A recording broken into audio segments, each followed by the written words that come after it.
यह कहानी है किशन नाम के एक सुनार की। किशन की आदत थी रोजाना भगवान शिव की पूजा करके ही अपनी दुकान पर जाने की। किशन भगवान शिव की पूजा आराधना तो करता था, परंतु यदि कोई गरीब मजबूर उसकी दुकान पर कुछ मांगने आए तो वो उसे भगा देता था।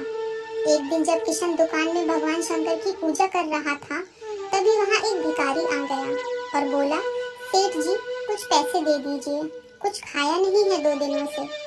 किशन ने उसे डांटते हुए कहा, जा यहाँ से, दुकान खुली नहीं कि सुबह सुबह जाने कहाँ से भिखारी आ जाते हैं। वह भिखारी वहाँ से चला गया। तभी किशन का एक दोस्त आया, बोला, क्या बात है किशन, इतने गुस्से में क्यों है? वह बोला, अरे दुकान खुली नहीं कि ये भिखारी आ जाते हैं। बाजार में हर समय ये भिखारी घूमते रहते हैं, बहुत परेशान कर रखा है इन भिखारियों ने। किशन का दोस्त बोला, चल छोड़ गुस्सा, कोई बात नहीं, एक कप चाय पिला यार। किशन अपने दोस्त के लिए चाय मंगवा देता है।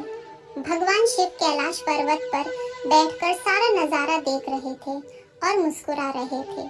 माँ पार्वती बोली, क्या हुआ भोलेनाथ, आप मंद मंद मुस्कुरा क्यों रहे हैं? तब भगवान शंकर बोले, देवी पार्वती, वो देखो मेरा भक्त किशन, वो मेरी पूजा बहुत मन से करता है, पर वो यह नहीं जानता कि मेरी पूजा तो गरीब और बेसहारा लोगों की सहायता करने से है। अभी कुछ देर पहले ही उसने एक जरूरतमंद को अपने द्वार से खाली हाथ ही लौटा दिया। देवी पार्वती बोली, प्रभु फिर तो आपको अपने भक्त को सबक जरूर सिखाना होगा। इस पर भोलेनाथ बोले, देवी पार्वती, मैं किशन के द्वार पर अवश्य जाऊंगा। अब वो तो उसे देखना है कि वो मुझे पहचान पाता है या नहीं। भगवान शंकर एक भिखारी का रूप बनाकर किशन के पास पहुंचते हैं। किशन उस समय दुकान पर भगवान शिव की पूजा ही कर रहा था। किशन भगवान के आगे कहता है कि हे महादेव, मैं रोजाना आपकी पूजा पाठ करता हूँ, फिर भी आप मुझे दर्शन नहीं देते। मेरी इच्छा है कि आप मुझे दर्शन दे प्रभु, मैं आपके दर्शन पाना चाहता हूँ प्रभु। ओम नमः शिवाय। तभी शिव रूपी भिखारी किशन की दुकान में आते हैं और कहते हैं, बेटा आज सुबह से कुछ भी नहीं खाया, थोड़ी मदद कर दो तो मैं कुछ खा लूंगा। किशन बोला, लो फिर आ गया एक और मांगने के लिए, मैं तो परेशान हो गया हूँ। दुकान खुली नहीं कि दुकान के सामने मांगने के लिए खड़े हो जाते हैं। चलो जाओ यहाँ से, सुबह सुबह दिमाग मत खराब करो। भिखारी बोला, मुझे तो खाली हाथ लौटा रहे हो बेटा, यदि भगवान शिव स्वयं तुम्हारे द्वार आ गए तो तुम उन्हें भी खाली हाथ लौटा दोगे?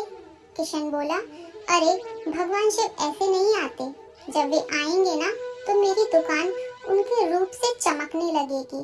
बहुत सुंदर रूप है उनका, साक्षात महाकाल है वो महाकाल। तुझ में और भगवान शिव में बहुत अंतर है। तू ठहरा एक भिखारी और वो है पूरी सृष्टि को चलाने वाले भगवान शिव है वो। भिखारी बोला कि अगर मैं ये कहूँ कि मुझ में उनका वास है, धरती के प्रत्येक प्राणी में उनका वास है, फिर भी क्या तुम मुझे कुछ नहीं दोगे? किशन बोला, अरे पागल हो गए क्या, भगवान शिव क्या तुझ जैसे तुच्छ भिखारी के अंदर वास करेंगे? अरे मैं मान ही नहीं सकता, ये भीख मांगनी है ना, इसीलिए तू ऐसी बातें कर रहा है। भगवान शिव ऐसे दर्शन नहीं देते, वो क्या भिखारी बनकर मेरे द्वार पर आएंगे? वो तो बहुत सुंदर रूप में मुझे दर्शन देंगे। तू जानता भी है कि भगवान शंकर कैसे दिखाई देते हैं? भिखारी बोला, कैसे दिखाई देते हैं, कहीं ऐसे तो नहीं? और फिर भगवान शिव अपने वास्तविक रूप में आ जाते हैं। उनमें इतना तेज था कि किशन की आंखें उन्हें ठीक से देख भी नहीं पा रही थी। किशन हाथ जोड़कर बोला, महादेव आप मेरे द्वार पर आए और मैं आपको पहचान भी नहीं पाया, मुझे क्षमा कर दो प्रभु, मुझे क्षमा कर दो प्रभु। भगवान शिव बोले, किशन तुम मेरे परम भक्त हो, इसीलिए मुझे तुम्हें दर्शन देने तो आना ही था, परंतु याद रखना मैं सभी प्राणियों में वास करता हूँ। मेरे अनंत स्वरूप सभी प्राणियों में है, इसीलिए सभी का आदर करो, भूखों को भोजन खिलाओ, प्यासों को पानी पिलाओ, दान पुण्य करो, कभी भी किसी भी पशु पक्षियों को कष्ट मत पहुंचाओ। सदैव दूसरे की भलाई करो, तभी तुम्हें मेरी पूजा का फल प्राप्त होगा। मैंने भिखारी का भेष इसीलिए बनाया था ताकि मैं तुम्हें सही मार्ग दिखा सकूं। किशन हाथ जोड़कर बोला, मुझे क्षमा कर दो प्रभु, मैं अब ऐसा कभी नहीं करूंगा। मेरे द्वार से कभी कोई खाली हाथ नहीं लौटेगा। मैं आपको वचन देता हूँ प्रभु, मुझे आपके दर्शन हो गए, मेरा जीवन धन्य हो गया। हे शिव शंकर, आपकी सदा जय हो, जय भोलेनाथ। इसके बाद भगवान शिव वहां से अंतर्ध्यान हो जाते हैं। उस दिन के बाद किशन के द्वार से कभी भी कोई खाली हाथ नहीं लौटा।